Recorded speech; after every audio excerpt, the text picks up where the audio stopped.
Truck driver का एक खौफनाक वाकया। तो ये वाकया 8 अक्टूबर 2005 का है, जब पाकिस्तान के शहर बालाकोट में बहुत जोरदार जंजीला आया था। उस वक्त उस शहर को बहुत भारी नुकसान हुआ था। बहुत से लोग बेघर हो चुके थे क्योंकि जंजीले की वजह से काफ़ी घर गिर चुके थे।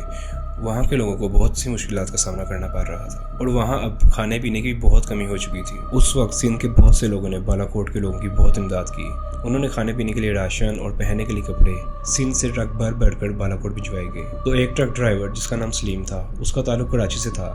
सलीम जिस कंपनी में काम करता था उसके मालिक के पास 6 ट्रक्स थे और उसने अपने सारे ट्रक्स को इसी काम में लगवा दिया कि खाने पीने का सामान, पहनने के लिए कपड़े और रहने के लिए खेमे कराची से बालाकोट पहुंचाए गए। तो सलीम के ट्रक में खाने पीने का सारा इमदादी सामान भर दिया गया था और बाकी के ट्रक्स में दूसरा सामान जैसे कपड़े और खेमे वगैरह लोड कर दिए गए थे। सारे सामान को ट्रक में लोड करने के बाद ये लोग शाम के वक्त अपने सफर की तरफ निकल पड़े। इन सब ड्राइवर्स ने काफी सफर साथ में ही तय किया, लेकिन जब ये लोग कराची की हदूद से बाहर निकले तो बाकी के सारे ट्रक सलीम से काफी आगे निकल चुके थे।